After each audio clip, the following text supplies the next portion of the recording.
My heart aches, and a drowsy numbness pains my sense, as though of hemlock I had drunk, or emptied some dull opiate to the drains 1 minute past, and leafy wards had sunk.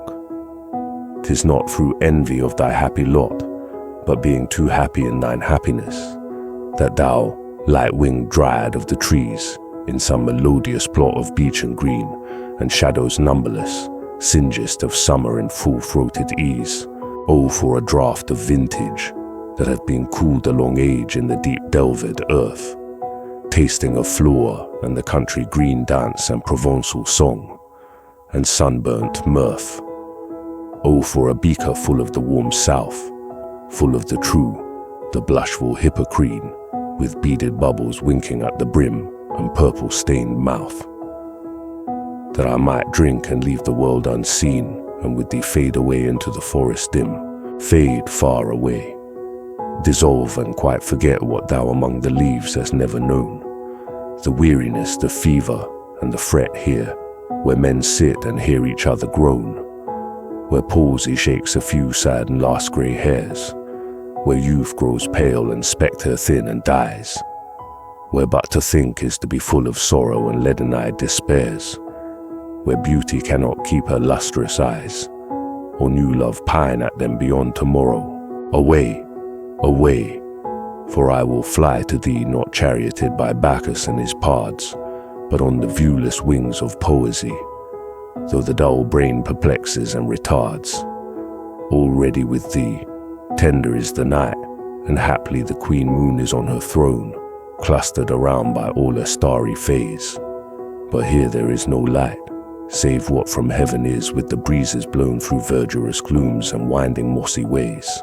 I cannot see what flowers are at my feet, nor what soft incense hangs upon the boughs, but in embalmed darkness, guess each sweet wherewith the seasonable month endows the grass, the thicket and the fruit tree wild, white hawthorn and the pastoral eglantine, fast fading violets covered up in leaves, and mid-May's eldest child, the coming musk rose full of dewy wine, the murmurous haunt of flies on summer eves. Darkly and I listen, and for many a time I have been half in love with easeful death, called him soft names in many amused rhyme, to take into the air my quiet breath. Now more than ever seems it rich to die, to cease upon the midnight with no pain, while thou art pouring forth thy soul abroad in such an ecstasy. Still wouldst thou sing, and I have ears in vain, to thy high requiem become a sod. Thou wast not born for death, immortal bird. No hungry generations tread thee down.